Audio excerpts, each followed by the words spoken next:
Hello बच्चों, स्वागत है मेरे नए वीडियो में। आज के इस वीडियो में हम लोग क्लास 12th मैथ का एक्सरसाइज 1.2 देखेंगे। तो चलिए देखते हैं। कल के क्लास में हमने एक्सरसाइज 1.2 के बारे में इंट्रोडक्शन दिया था कि फलन क्या है, फलन कितने प्रकार के होते हैं।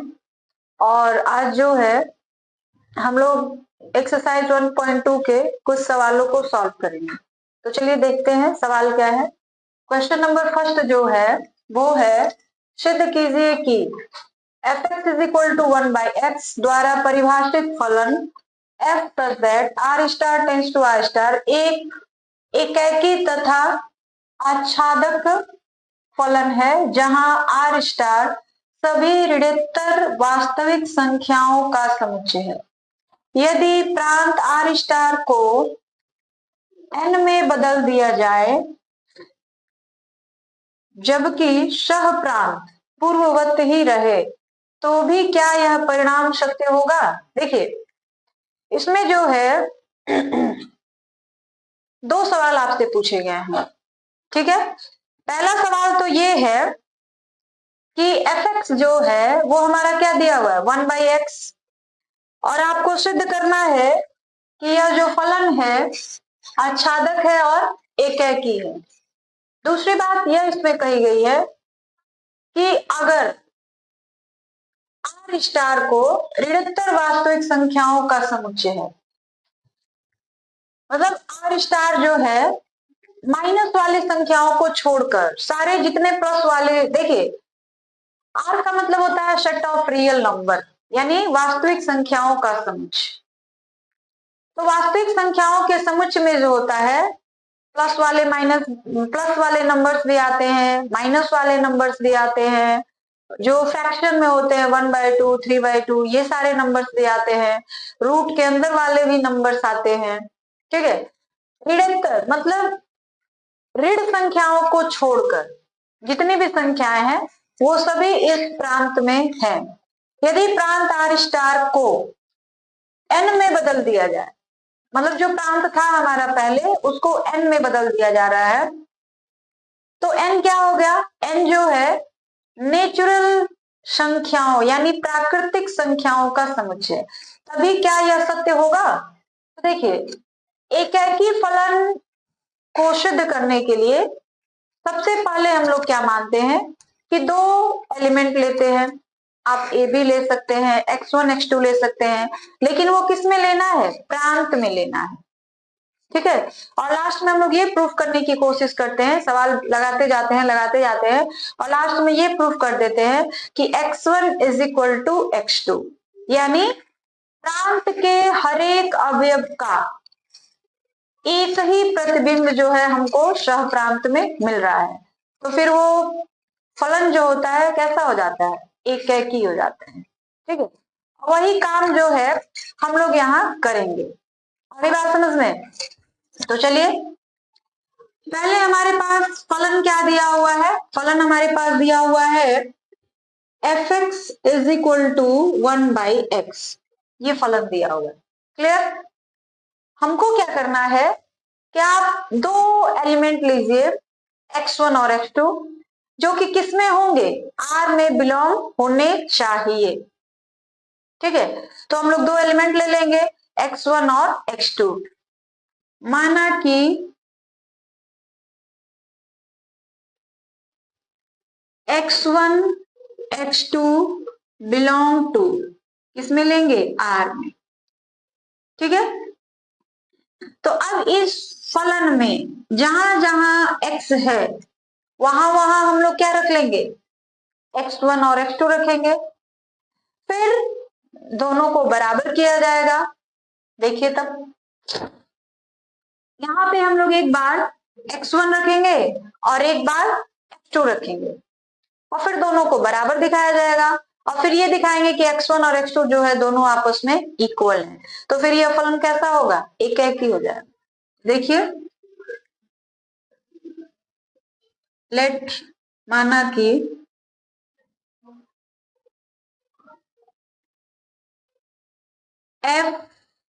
f(x1) = 1/x1 और जो हमारा फलन दिया है ना x fx is equal to 1/x, उसी को हम लोग x की जगह पे x1 रख दिए, दोबारा x की जगह पे x2 रख देंगे, यानी ये हो जाएगा f x2 is equal to 1/x2।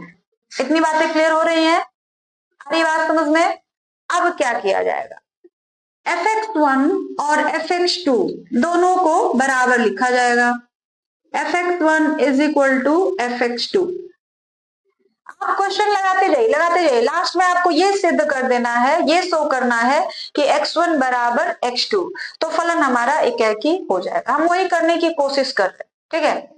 तो fx1 is equal to fx2, fx1 का मान हमको कितना मिला है 1/x1 और इसका 1/x2 मिला हुआ है ना। आप क्रॉस मल्टीप्लीकेशन कर दीजिए तो क्या मिल जाएगा, x1 is equal to x2, x1 बराबर x2 आ गया। देखिए हमने सवाल कहां से लगाना स्टार्ट किया था, फलन ये हमारा दिया हुआ था, x1 और x2 दो एलिमेंट लिए जो किसमें होने चाहिए, r में है, r में होने चाहिए। fx1 तो जो फलन दिया है ना, तो x1 x2 जब आप r में ले लिए हैं तो x की जगह आप x1 x2 रखिए, आप a b भी ले सकते हैं, c d भी ले सकते हैं, लेकिन जो फलन दिया है वहां पे रखिए। और लास्ट में हम ये दिखाएंगे कि x1 और x2 दोनों आपस में क्या है, सेम हो गए, बराबर हो गए। अतः यह फलन एकाकी है, एकाकी है। इतनी सी बातें समझ आ रही है कि यह फलन जो है एकाकी है। क्यों एकाकी है, क्योंकि प्रांत के प्रत्येक अवयव का सह प्रांत में एक ही प्रतिबिंब जो है वो मिल रहा है, ठीक है। अतः यह फलन एकाकी है। क्यों एकाकी है, क्योंकि प्रांत के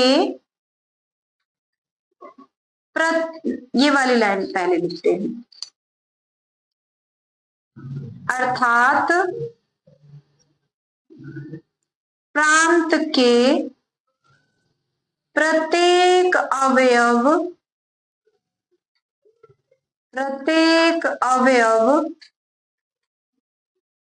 का सह प्रांत में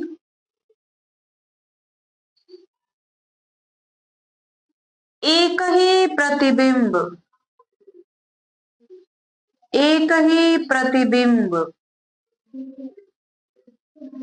प्राप्त हो रहा है, अतः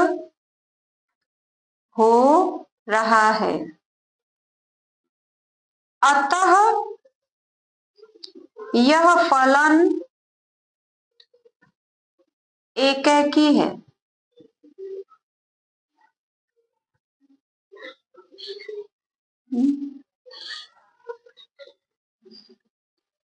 अर्थात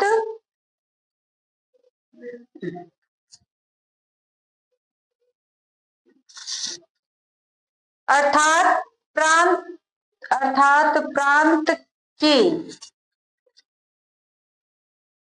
प्रत्येक अवयव का सह प्रांत में एक ही प्रतिबिंब प्राप्त हो रहा है, अतः यह फलन जो है क्या है, एकाकी हो गया। इतनी सी बातें समझ आ गई हैं, ठीक है। अब हमको ये दिखाना है कि यह जो फलन है वो आच्छादक भी है, ठीक है। तो देख लीजिए कोई भी फलन हो उसको एकाकी दिखाना है तो सबसे पहले हम लोग x1 और x2 दो अवयव लेंगे जो कि r में होने चाहिए, उसके बाद fx1 is equal to fx2 दिखाएंगे, फलन की जगह पे x1 और x2 रख देंगे और लास्ट में दिखाएंगे कि x1 और x2 दोनों आपस में क्या हो गए, बराबर हो गए। अतः यह फलन क्या है, एकाकी है। अब x1 बराबर x2 आ गया, इसका मतलब यही है कि प्रांत के हर एक अवयव का सह प्रांत में एक प्रतिबिंब हमको मिल रहा है। देखिएगा यहां जो दिया है यह प्रांत होता है, यह प्रांत है और यह जो है सह प्रांत है, ठीक है। अब हमको दिखाना है कि जो फलन है वो क्या है, आच्छादक है।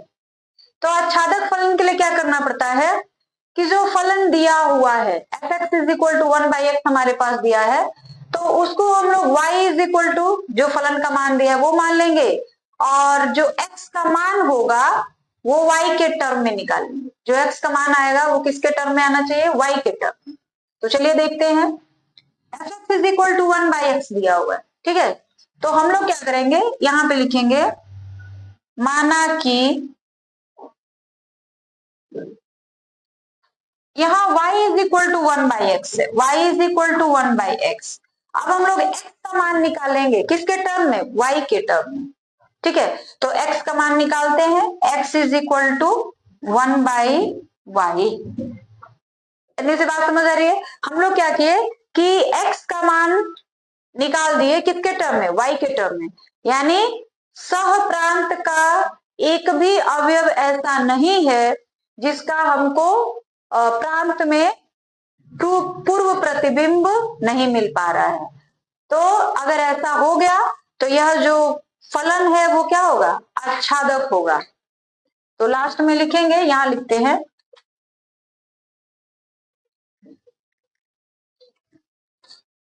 अतः सह प्रांत के प्रत्येक अवयव का प्रांत में एक पूर्व प्रतिबिंब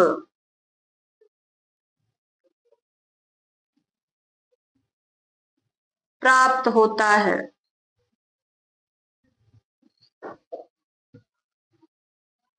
अतः यह फलन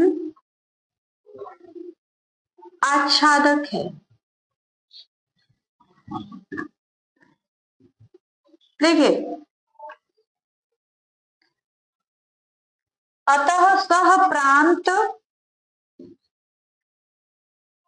के प्रत्येक अवयव का प्रांत में एक पूर्व प्रतिबिंब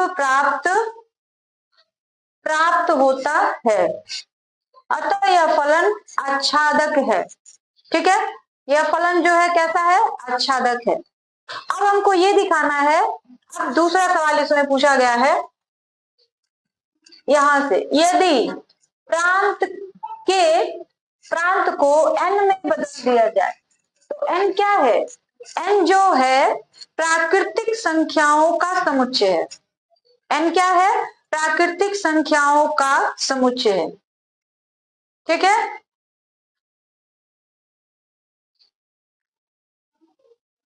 प्राप्त होता है, ठीक है। अब हम लोग ये दिखा, अब जो जैसे देखिए यहाँ पे जो हमारा प्रांत था r* जो दिया हुआ था वास्तविक संख्याओं का समुच्चय था, लेकिन अब जो है, अब हमारा जो प्रांत है वो वास्तविक संख्याओं का समुच्चय नहीं है, अब वो प्राकृतिक संख्याओं का समुच्चय हो गया है, ठीक है। प्राकृतिक संख्याओं का समुच्चय, तो प्राकृतिक संख्याओं का समुच्चय क्या होता है, 1 से लेकर के अनंत तक। अरे बात समझे, 1 2 3 4 5 6 आप अनंत तक लिख सकते हैं। तो चलिए देखते हैं, अब हमारा फलन जो है, जब f such that n tends to r*, देखिए ये प्रांत है और यह जो है सह प्रांत है, ठीक है। देखिए सह प्रांत पूर्ववत ही रहे तो भी क्या यह परिणाम सत्य होगा। जो सह प्रांत है वो उसी तरीके का है, लेकिन जो प्रांत है वो क्या हो गया है, बदल गया है। अब प्रांत जो है वो कैसा हो गया है, वो एक प्राकृतिक संख्याओं का समुच्चय हो गया है, ठीक है। तो प्राकृतिक संख्याओं का समुच्चय हो गया है, तब हमको देखना है कि क्या तभी भी हमारा फलन जो है एकाकी और आच्छादक आता है। तो चेक करिए, एकाकी के लिए हमने क्या बताया था कि एकाकी के लिए जो होता है वो हमको ये दिखाना होता है कि x1 और x2 दोनों आपस में क्या हो गए, बराबर हो गए, ठीक है। तो हम वही दिखाने की कोशिश करेंगे। तो देखिए,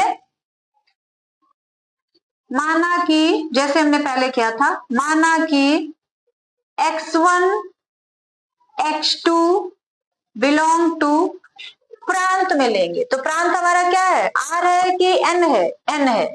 तो x1 x2 belong to n, प्रांत न लिख करके n लिखते हैं, ठीक है।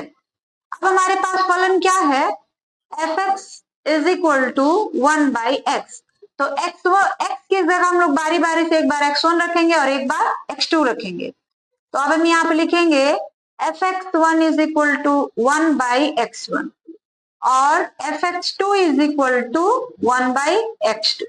अब हम लोग दोनों को बराबर करेंगे, fx1 is equal to fx2। इतनी सी बातें क्लियर हो रही है कि fx1 और fx2 को दोनों को हम लोग बराबर कर देंगे। fx1 का मान हमको कितना मिला हुआ है, 1/x1 और fx2 का 1/x2, क्रॉस मल्टीप्लीकेशन कर देंगे तो क्या मिल जाएगा, x1 is equal to x2। यानी अतः शॉर्ट में हम लिख दे रहे हैं, यह फलन, चाहे तो आप ये पूरी लाइन इतना यहाँ पे लिख सकते हैं, शॉर्टकट में लिख दे रहे हैं, अतः यह फलन एकेकी है, एकेकी है। यह फलन जो है क्या हो गया, एकेकी हो गया, ठीक है। अब हमको ये दिखाना है कि क्या फलन जो है वो आच्छादक भी है। तो चलिए देखते हैं।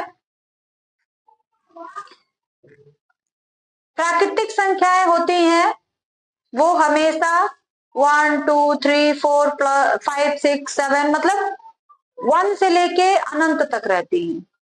और ऋणित मतलब इसमें माइनस संख्याओं को आपको नहीं लेना है, क्योंकि यहाँ पे ये वाला शब्द दिया हुआ ऋणित्तर, यानी जो ऋणात्मक संख्याएं हैं उनको छोड़कर, ठीक है। तो अब देखते हैं, तो क्या आप ये बताइए कि 3/2 वास्तविक संख्या है। 3/2 वास्तविक संख्या तो है, लेकिन क्या यह प्राकृतिक संख्या है,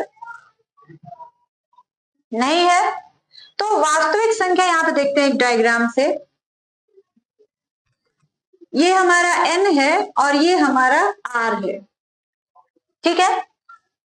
वास्तविक संख्या 3/2 है, लेकिन प्राकृतिक संख्या 3/2 नहीं है।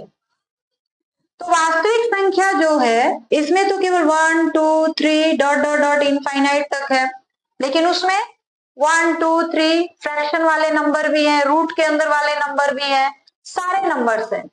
तो क्या अगर हमारे यहाँ पास 3/2 है या 4/3 है तो उसका कोई प्रतिबिंब इधर हमको मिलेगा, नहीं मिल पाएगा। 3/2 सह प्रांत में तो है, लेकिन 3/2 जो प्रांत है हमारा उसमें नहीं है। 3/2 इधर उसका कोई पूर्व प्रतिबिंब हमको नहीं मिल पाएगा, इसलिए यह जो फलन है वो क्या हो गया, आच्छादक नहीं है। पहले क्या था, आच्छादक था, क्योंकि यहाँ प्रांत में भी, यहाँ भी और यहाँ भी दोनों वास्तविक संख्याएं थी। यहाँ भी 1 से लेके इनफाइनाइट तक था और यहाँ भी 1 से लेके इनफाइनाइट तक था, और एक का एक से मिलन हो रहा था, तो ये एकेकी भी था, आच्छादक भी था। लेकिन यहाँ पे थोड़ा सा डिफरेंट हो गया है। क्या हो गया कि मान लीजिए वास्तविक संख्या में तो 3/2 आता है, लेकिन जो नेचुरल नंबर्स हैं, प्राकृतिक संख्याएं हैं, उसमें 3/2 नहीं आता है। तो 3/2 जो है सह प्रांत में, उसका कोई हमको पूर्व प्रतिबिंब इधर नहीं मिल पाएगा प्रांत में, इसलिए यह फलन जो है आच्छादक नहीं है। आई बात समझ में? तो लिखेंगे वास्तविक संख्या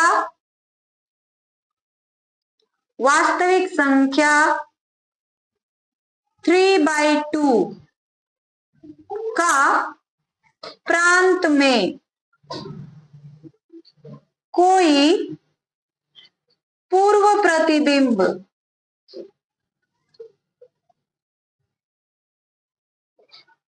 नहीं प्राप्त होता है, नहीं प्राप्त होता है।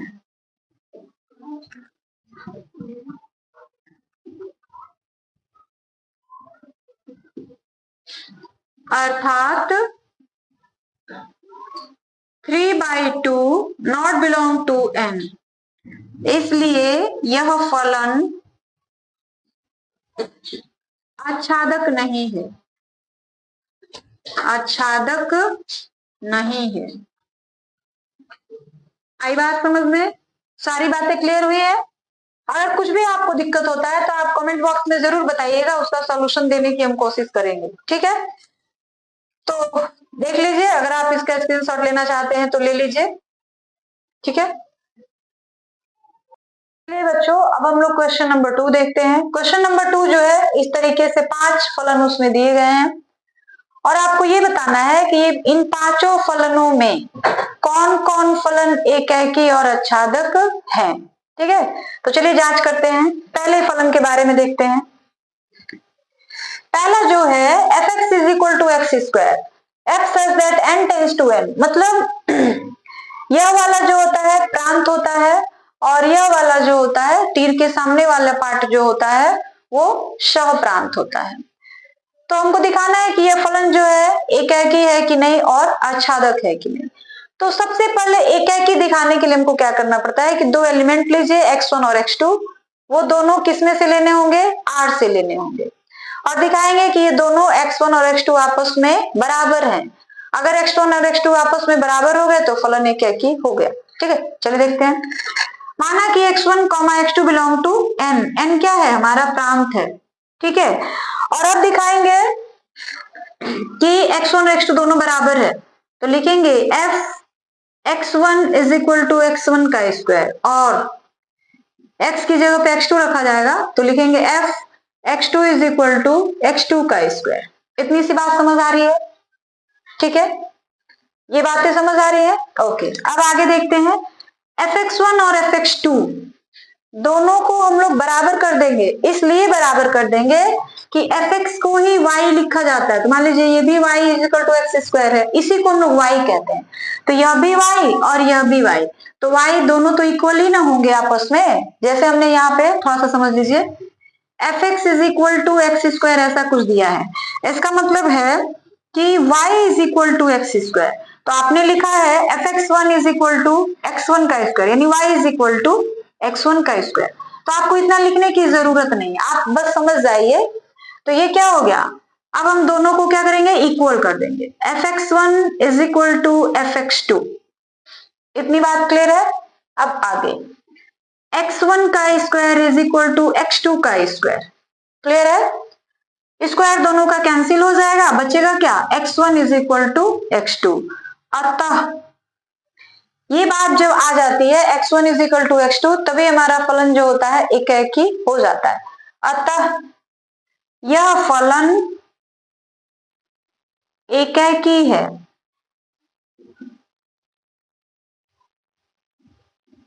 ठीक है? अब जांच करेंगे कि आच्छादक है कि नहीं, ठीक है?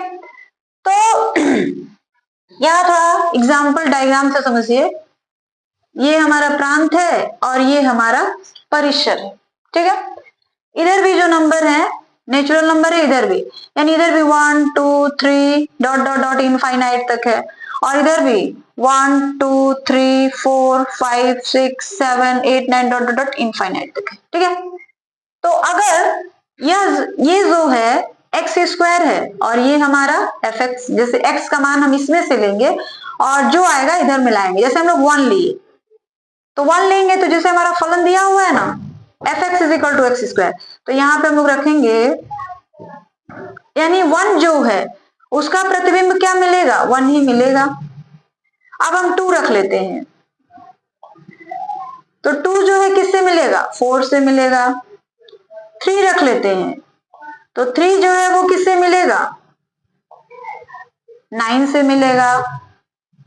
इस तरह कहीं तो 9 होगा, लेकिन क्या 3 5 6 7 इन सब का कोई पूर्व प्रतिबिंब आपको दिख रहा है?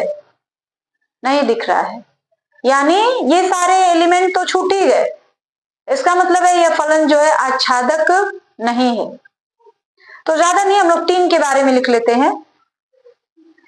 3 जो है उसका कोई हमको पूर्व प्रतिबिंब नहीं मिल रहा है। जैसे 1 का पूर्व प्रतिबिंब हो गया 1, 4 का पूर्व प्रतिबिंब हो गया 2, 9 का पूर्व प्रतिबिंब हो गया 3, 16 का पूर्व प्रतिबिंब हो जाएगा 4, 25 का पूर्व प्रतिबिंब हो जाएगा 5, 36 का पूर्व प्रतिबिंब हो जाएगा 6, लेकिन 3 का कोई पूर्व प्रतिबिंब है नहीं होगा। तो लिखेंगे अवयव, अवयव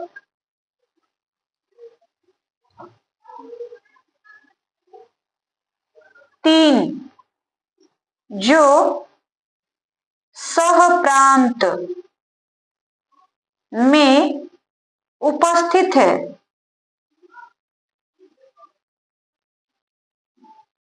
लेकिन उसका कोई पूर्व प्रतिबिंब नहीं है, पूर्व प्रतिबिंब नहीं है, नहीं है, अतः यह फलन आच्छादक नहीं है, आच्छादक नहीं है। आई बात समझ में? बस इतनी ही बातें आपको लिखनी है, ठीक है। इसका स्क्रीनशॉट ले लीजिए या अगर फोटो खींचना चाहते हैं तो खींच लीजिए। चलिए अब हम लोग क्वेश्चन नंबर 2 का जो सेकंड पार्ट है वो देखते हैं। क्वेश्चन नंबर 2 का जो सेकंड पार्ट है वो कुछ ऐसा है, f(x = x² द्वारा प्रदत्त फलन f such that z tends to z फलन है। अब z क्या है? z जो है इंटीजर को कहते हैं, ठीक है। इंटीजर्स में क्या क्या आते हैं? पूर्ण संख्याएं भी इसको आप कह सकते हैं, माइनस वाले नंबर्स भी आएंगे, प्लस वाले नंबर्स भी आएंगे, जीरो भी आएंगे। नंबर लाइन पे जितनी, जैसे आप लिखते हैं ना नंबर लाइन पे 0, फिर 0 के लेफ्ट साइड में निगेटिव नंबर, 0 के राइट साइड में पॉजिटिव नंबर, तो वो सारे इंटीजर्स हो गए। यानी z का मतलब क्या हो गया? 0 भी आप ले सकते हैं, प्लस वाले नंबर्स भी ले सकते हैं और माइनस वाले नंबर भी ले सकते हैं। अब उस पर आपको दिखाना है कि यह जो फलन है एकाकी है कि नहीं और आच्छादक है कि नहीं, ठीक है। तो चलिए देखते हैं। पहले यहाँ पे हमारा फलन क्या दिया हुआ है? f(x = x², ठीक है। z है, z का मतलब निगेटिव नंबर्स भी हो सकते हैं, पॉजिटिव नंबर्स भी हो सकते हैं, क्लियर है। तो मान लीजिए ये भी z, ये डायग्राम से समझते हैं, z और z, ये प्रांत है और यह जो है सह प्रांत है, ठीक है। तो इसमें मान लीजिए यहाँ पे हमने 0 रखा है, -1 -2 -3 +1 +2 +3, और यहाँ भी वही सारे नंबर्स रहेंगे, -1 -2 -3 +1 +2 +3, इस तरीके के। तो देखिए यहाँ पे जो फलन है हमारा f(x = x², ठीक है। अगर हम x की जगह पे x1 x2 लेते हैं और दिखाएंगे कि x1 देखिए f(x = x² दिया हुआ है, ठीक है। अब हम लोग क्या करते हैं, इसको एक एग्जाम्पल के थ्रू समझते हैं। जैसे मान लीजिए f(x) की जगह पे हमने रखा -1, तो -1 का स्क्वायर कितना हो जाएगा? 1, यानी -1 किससे जाके मिलेगा? इस साइड 1 से।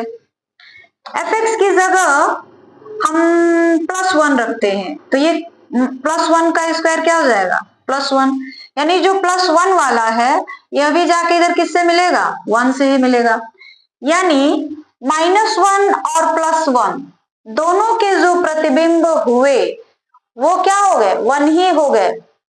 और एक एकी फलन के लिए क्या होता है कि इधर के हर एक एलिमेंट का इधर एक ही प्रतिबिंब हमको मिलना चाहिए, तब वो एकाकी होगा। यानी यह जो फलन है क्या है? एकाकी नहीं है। आगे बात समझ में, यह फलन क्या है? एकाकी नहीं है। तो लिखेंगे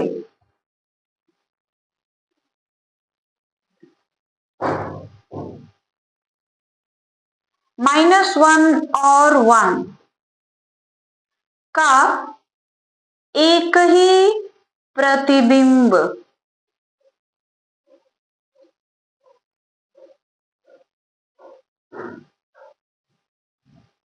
एक प्राप्त होता है।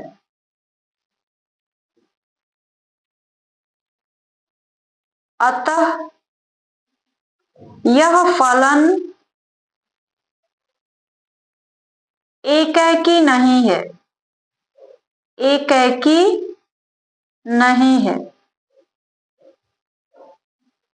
ठीक है, अब देख लीजिए, मान लीजिए यहां आपने 2 रखा, तो 2 रखोगे तो 2 का square f2 is equal to 4 और f minus 2 is equal to भी 4 आएगा ना। लेकिन क्या कोई ऐसा भी नंबर है जिसका आप स्क्वायर करें तो 3 मिल जाए? कोई है ऐसा नंबर जिसका हम लोग, जैसे हम लोग 1 का स्क्वायर करेंगे तो 1, 2 का स्क्वायर करेंगे तो 4, 3 का स्क्वायर करेंगे तो 9, लेकिन कोई ऐसा नंबर है जिसका स्क्वायर करने पे हमको 3 मिल जाए? नहीं है। लेकिन इस सहप्रांत में 3 तो है ना 3, लेकिन वह किसी का भी प्रतिबिंब नहीं होगा। 3 छूट जाएगा, उसका कोई पूर्व प्रतिबिंब नहीं मिलेगा। यानी सहप्रांत का जो 3 है इसका तो प्रतिबिंब मिलेगा, इस प्रांत का जो 3 है इसका प्रतिबिंब हमको 9 मिल जाएगा, लेकिन यह जो 3 है उसका इधर किधर से किसके साथ मिलाएंगे उसको? कोई ऐसा नंबर नहीं है जिसका स्क्वायर करने पे हमको 3 मिल जाए। तो लिखेंगे सहप्रांत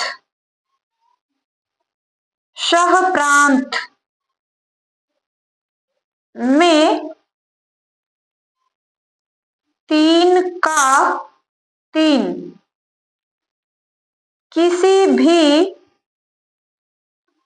अवयव का सहप्रांत में 3 किसी सहप्रांत में 3 उपस्थित है जो प्रांत के किसी भी अवयव का प्रतिबिंब नहीं है, प्रतिबिंब नहीं है। अतः यह फलन आच्छादक नहीं है, आच्छादक नहीं है। इतनी सी बात समझ आई है? मतलब यह फलन जो है ना तो एकैकी है और ना ही आच्छादक है। चलिए अब हम लोग सेकंड का ही जो 4th पार्ट है वो देखेंगे। 3rd पार्ट जो है वो हमने नहीं बताया, इसलिए कि सेकंड पार्ट और 3rd पार्ट दोनों एक ही जैसे हैं, तो ये आप खुद से कर लीजिएगा और करके कमेंट बॉक्स में बताइएगा। और अभी हम लोग 4th पार्ट देखेंगे। इसका 4th पार्ट जो है हमारा वो है f(x) is equal to x cube, और जो प्रांत और सहप्रांत है वो क्या है? नेचुरल नंबर्स है, यानी वास्तविक संख्याएं। तो आपको ये दिखाना है कि यह एकैकी है कि नहीं और आच्छादक है कि नहीं। तो चलिए हम लोग चेक करते हैं। लेट माना कि x1, x2 belong to n में है।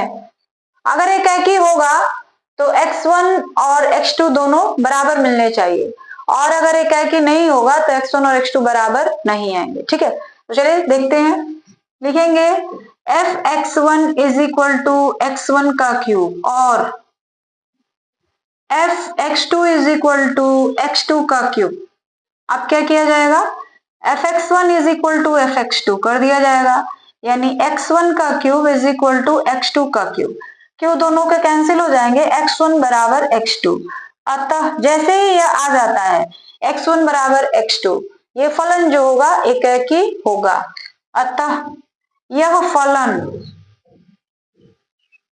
एकैकी है। ठीक है। अब इसके आच्छादक होने की जांच करते हैं। तो यहाँ पे एक एग्जाम्पल देखते हैं, ठीक है। मान लीजिए नेचुरल नंबर्स है, यानी 1 2 3 dot dot dot dot infinite तक, ये भी नेचुरल नंबर है। 1 2 3 4 5 6 डॉट डॉट डॉट इनफाइनाइट तक, ठीक है। F x is equal to x cube दिया हुआ है, तो 1 का क्यूब करेंगे तो कहां जाएगा, 1 ही जाएगा। 2 का क्यूब करेंगे तो कहां जाएगा, 7 8, 8 से जाके मिलेगा। 3 का क्यूब करेंगे तो क्या मिलेगा, इस तरह करते करते 27 से जाके मिलेगा। 4 का क्यूब करेंगे तो 64 से जाके मिलेगा। लेकिन क्या 2 किसी से मिलेगा, 3 किसी से मिलेगा, 4 किसी से मिलेगा, 5 6 7, ये सारे नंबर इस प्रांत के किसी भी अवयव के प्रतिबिंब होंगे, नहीं होंगे। इसलिए यह फलन जो होगा आच्छादक नहीं होगा। आई बात समझ में? तो हम लोग इसको सिंपली लिख देंगे, चूंकि 2 3 4 5 डॉट डॉट डॉट नंबर्स संख्याएं प्रांत के किसी भी अवयव का प्रतिबिंब नहीं है, प्रतिबिंब नहीं है। अतः यह फलन आच्छादक नहीं है, आच्छादक नहीं है। इतनी सी बात समझ आ गई? ठीक है, समझ आया है? चलिए चलिए अब हम लोग क्वेश्चन नंबर 2 का जो 5वां पार्ट है वो देखते हैं। 5वां पार्ट हमारे पास क्या है, f x is equal to x cube द्वारा प्रदत्त फलन f such that z tends to z फलन है। तो फलन है तो आपको ये बताना है कि ये एकेकी है कि नहीं और आच्छादक है कि नहीं, ठीक है। देखिए आपको बिल्कुल सिंपल तरीके से करना है, ज्यादा डीप में जाने की कोशिश नहीं करनी है क्योंकि ये इतना इजी नहीं है समझना, ठीक है। चलिए देखते हैं x1 x2 जो है, पहले तो ये देख लीजिए कि इसका जो प्रांत है और जो सह प्रांत है दोनों ही इंटीजर्स हैं, पूर्ण संख्याएं हैं। यानी ये हमारा प्रांत हो गया और ये हमारा परिसर हो गया। यहाँ भी 0 -1 -2 -3 1 +1 2 3 4 इस तरीके से, और यहाँ भी वही सारी चीजें हैं क्योंकि दोनों जो है +4, ठीक है। अब ये दिया हुआ है तो पहले आपको ये जांचना है कि ये एकेकी है कि नहीं, फिर हम लोग जांच करेंगे कि आच्छादक है कि नहीं। तो कैसे जांच करेंगे एकेकी के लिए, fx1 बराबर fx2 करेंगे और x1 बराबर x2 अगर आ गया तो एकेकी है। तो चलिए करते हैं, ये x1 और x2 हमने प्रांत में ले लिया है। अब यहाँ जो हमारा फलन है fx is equal to x cube, वहां पे एक बार x1 रखेंगे और एक बार x2 रखेंगे। तो x1 is equal to x1 का क्यूब और x2 is equal to x2 का क्यूब। अब fx1 बराबर fx2 लिखेंगे, उसके बाद क्या करेंगे fx1 और fx2 की जो वैल्यू आई है वो रख लेंगे और देखेंगे कि क्या x1 और x2 बराबर आते हैं। 3 क्यूब तो इसका कट जाएगा, x1 बराबर x2, अतः यह फलन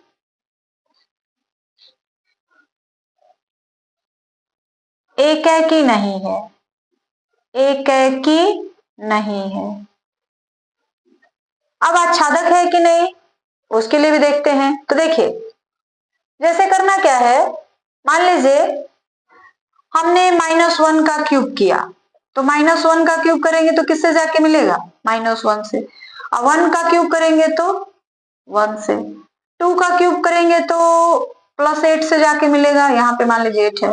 और -2 का क्यूब करेंगे तो वो -8 से जाके मिलेगा। लेकिन क्या 2, 3 या -2, -3 ये सारे जो नंबर्स हैं इनका ये किसी के प्रतिबिंब बन पाएंगे? ये जो होंगे किसी के प्रतिबिंब नहीं बन पाएंगे। ठीक है, तो हम लोग लिखेंगे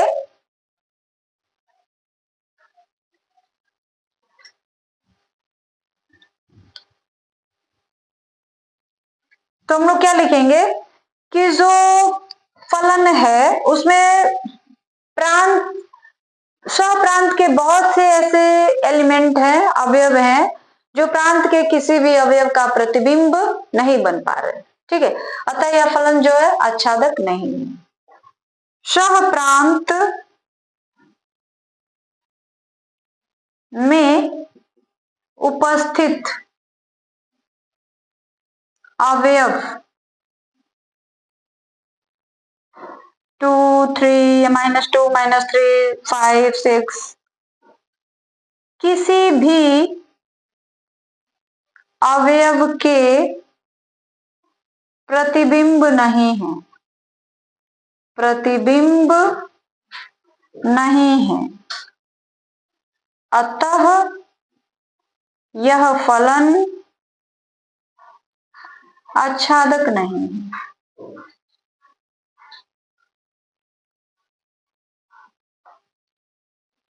ठीक है, चलिए अब हम लोग क्वेश्चन नंबर 3 देखते हैं।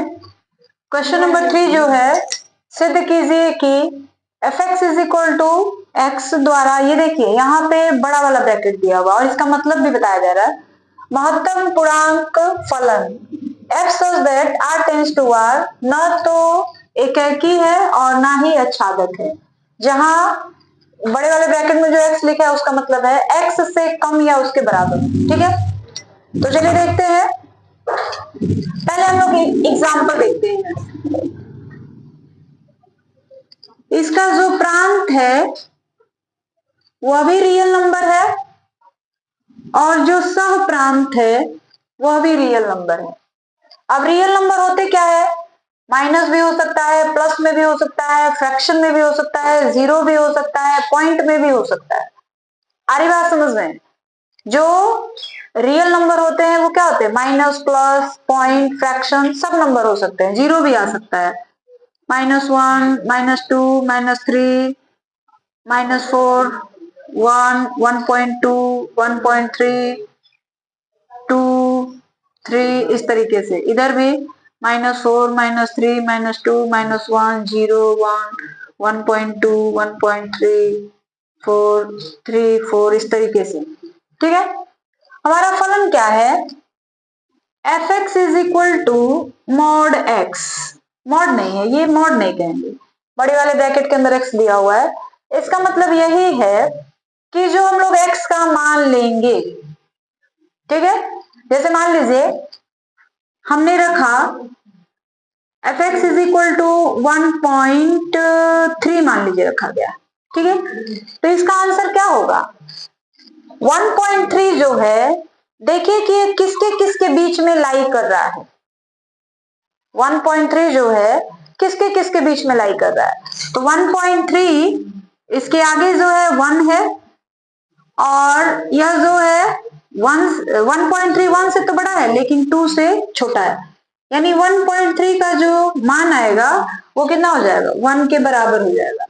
मान लीजिए हमने 1.2 ले लिया तो इसका भी जो छोटा वाला होगा 1 हो जाएगा। मान लीजिए 1.6 ले लिया तो इसका भी आंसर 1 ही हो जाएगा।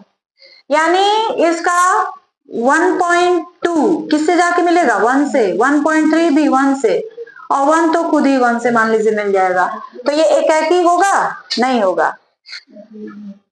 लिखेंगे f1.3 is equal to f1.2 is equal to f1.6 is equal to, ये सारे नंबर किसके बराबर हो रहे हैं, मतलब सारे नंबरों के जो इमेजेस आएंगे वो क्या होंगे, 1 के बराबर होंगे। अतः यह फलन एकाकी नहीं है, एकाकी नहीं है। आई बात समझ में? यह फलन आच्छादक भी नहीं होगा, इसलिए कि इधर जो पॉइंट वाले नंबर्स होंगे उसका हमको कोई भी पूर्व प्रतिबिंब नहीं मिल पाएगा। जो पॉइंट वाले नंबर्स होंगे उनका हमको कोई भी पूर्व प्रतिबिंब नहीं मिल पाएगा। इसलिए तो इसको हम लोग दिखाएंगे कैसे।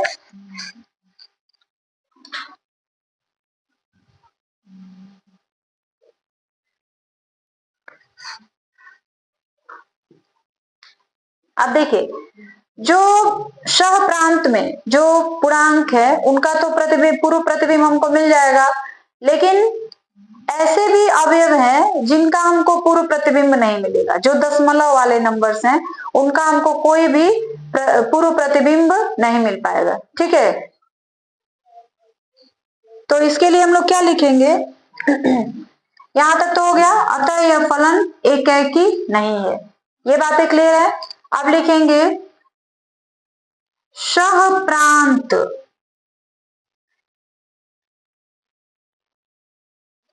में उपस्थित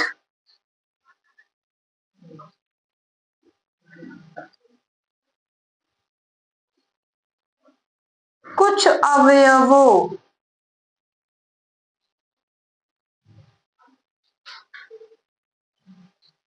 के पूर्व प्रतिबिंब नहीं प्राप्त होते हैं, नहीं प्राप्त होंगे। अतः यह फलन आच्छादक भी नहीं है। आई बात समझ में? यह फलन जो है ना तो एकेकी है और ना ही आच्छादक है। ठीक है, चलिए।